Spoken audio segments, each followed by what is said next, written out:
खरगोश की चतुराई की कहानी। किसी घने वन में एक बहुत बड़ा शेर रहता था। वह रोज शिकार पर निकलता और एक ही नहीं, दो नहीं, कई कई जानवरों का काम तमाम देता। जंगल के जानवर डरने लगे कि अगर शेर इसी तरह शिकार करता रहा तो एक दिन ऐसा आएगा कि जंगल में कोई भी जानवर नहीं बचेगा। सारे जंगल में सनसनी फैल गई। शेर को रोकने के लिए कोई न कोई उपाय करना जरूरी था। एक दिन जंगल के सारे जानवर इकट्ठा हुए और इस प्रश्न पर विचार करने लगे। अंत में उन्होंने तय किया कि वे सब शेर के पास जाकर उनसे इस बारे में बात करें। दूसरे दिन जानवरों के एक दल शेर के पास पहुंचा। उनके अपनी ओर आते देख शेर घबरा गया और उसने गर्जकर पूछा, क्या बात है? तुम सब यहाँ क्यों आ रहे हो? जानवर दल के नेता ने कहा, महाराज, हम आपके पास निवेदन करने आए हैं। आप राजा हैं और हम आपकी प्रजा। जब आप शिकार करने निकलते हैं तो बहुत जानवर मार डालते हैं। आप सबको खा भी नहीं पाते। इस तरह से हमारी संख्या कम होती जा रही है। अगर ऐसा ही होता रहा तो कुछ ही दिनों में जंगल में आपके सिवाय और कोई भी नहीं बचेगा। प्रजा के बिना राजा भी कैसे रह सकता है? यदि हम सभी मर जाएंगे तो आप भी राजा नहीं रहेंगे। हम चाहते हैं कि आप सदा हमारे राजा बने रहें। आपसे हमारी विनती है कि आप अपने घर पर ही रहा करें। हर रोज स्वयं आपके खाने के लिए एक जानवर भेज दिया करेंगे। इस तरह से राजा और प्रजा दोनों ही चैन से रह सकेंगे। शेर को लगा कि जानवरों की बात में सच्चाई है। उसने पल भर सोचा, फिर बोला, अच्छी बात नहीं है, मैं तुम्हारे सुझाव को मान लेता हूँ। लेकिन याद रखना, अगर किसी भी दिन तुमने मेरे खाने के लिए पूरा भोजन नहीं भेजा तो मैं जितने जानवर चाहूंगा मार डालूंगा। जानवरों के पास तो और कोई चारा नहीं, इसलिए उन्होंने शेर की शर्त मान ली और अपने अपने घर चले गए। उस दिन से हर रोज शेर के खाने के लिए एक जानवर भेजा जाने लगा। इसके लिए जंगल में रहने वाले सब जानवरों में से एक एक जानवर बारी बारी से चुना जाता था। कुछ दिन बाद खरगोशों की बारी भी आ गई। शेर के भोजन के लिए एक नन्हे से खरगोश को चुना गया। वह खरगोश जितना छोटा था उतना ही चतुर भी था। उसने सोचा, बेकार में शेर के हाथों मरना मूर्खता है। अपनी जान बचाने का कोई न कोई उपाय अवश्य करना चाहिए और हो सके तो कोई ऐसी तरकीब ढूंढनी चाहिए जिससे सभी को इस मुसीबत से सदा के लिए छुटकारा मिल जाए। आखिर उसने एक तरकीब सोच ही निकाली। खरगोश धीरे धीरे आराम से शेर के घर की ओर चल पड़ा।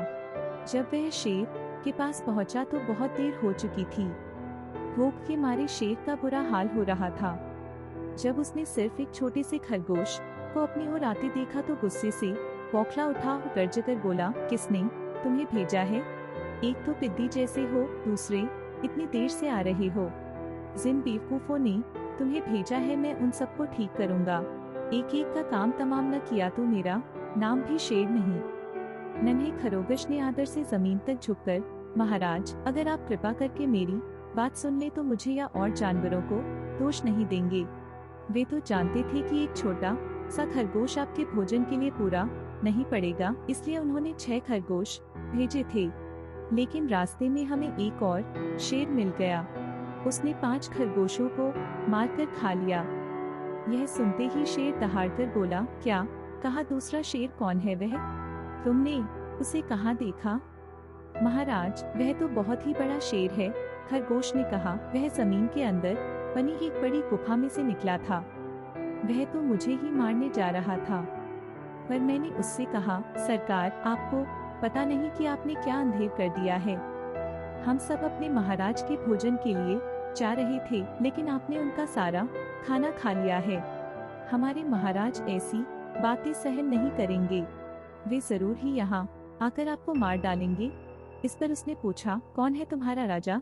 मैंने जवाब दिया, हमारा राजा जंगल का सबसे बड़ा शेर है महाराज। मेरे ऐसा कहते ही वह गुस्से से लाल पीला होकर बोला, बेवकूफ, इस जंगल का राजा सिर्फ मैं हूँ।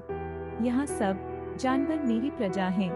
मैं उनके साथ जैसा चाहूँ वैसा कर सकता हूँ। जिस मूर्ख को तुम अपना राजा कहते हो उस चोर को मेरे सामने हाजिर करो। मैं उसे बताऊंगा कि असली राजा कौन है। महाराज, इतना कहकर उस शेर ने आपको लिवाने के लिए मुझे यहाँ भेज दिया। खरगोश की बात सुनकर शेर को बड़ा गुस्सा आया और वह बार बार गर्जने लगा। उसकी भयानक दर्द से सारा जंगल दहलने लगा। मुझे फौरन उस मूर्ख का पता बताओ, शेर ने दहाड़कर कहा। जब तक मैं उसे जान से न मार दूंगा मुझे चैन नहीं मिलेगा। बहुत अच्छा महाराज, खरगोश ने कहा, मौत ही उस दुष्ट की सजा है। अगर मैं और बड़ा और मजबूत होता तो मैं खुद ही उसके टुकड़े टुकड़े कर देता। चलो रास्ता दिखाओ, शेर ने कहा। फौरन बताओ किधर चलना है। इधर आइए महाराज, इधर। खरगोश रास्ता दिखाते हुए शेर को एक कुएं के पास ले गया और बोला, महाराज, वह दुष्ट शेर जमीन के नीचे किले में रहता है, जरा सावधान रहिएगा। किले में छुपा दुश्मन खतरनाक होता है, मैं उससे निपट लूंगा। शेर ने कहा, तुम यह बताओ कि वह है कहाँ? पहले जब मैंने उसे देखा था तब तो वह यहीं बाहर खड़ा था। लगता है आपको आता देखकर वह किले में घुस गया। आइए मैं आपको दिखाता हूँ। खरगोश ने कुएं के नजदीक आकर शेर से अंदर झांकने के लिए कहा। शेर ने कुएं के अंदर झांका तो उसे कुएं के पानी में अपनी परछाई दिखाई दी। परछाई को देखकर शेर जोर से दहाड़ा। कुएं के अंदर से आती हुई अपने ही दहाड़ने की गूंज सुनकर उसने समझा कि दूसरा शेर भी दहाड़ रहा है। दुश्मन को तुरंत मार डालने के इरादे से वह फौरन कुएं में कूद पड़ा। कूदते ही पहले तो वह कुएं की दीवार से टकराया, फिर धड़ाम से पानी में गिरा और डूबकर मर गया। इस तरह चतुराई से शेर से छुट्टी पाकर नन्हा खरगोश घर लौटा। उसने जंगल के जानवरों को शेर के मारे जाने की कहानी सुनाई। दुश्मन के मारे जाने की खबर से सारे जंगल में खुशी फैल गई। जंगल के सभी जानवर खरगोश की जय जयकार करने लगे। आपको यह कहानी कैसी लगी? नीचे कमेंट करके बताएं। और इसी तरह की रोचक और अलबेली कहानियां देखने के लिए इस चैनल को सब्सक्राइब करना ना भूलें।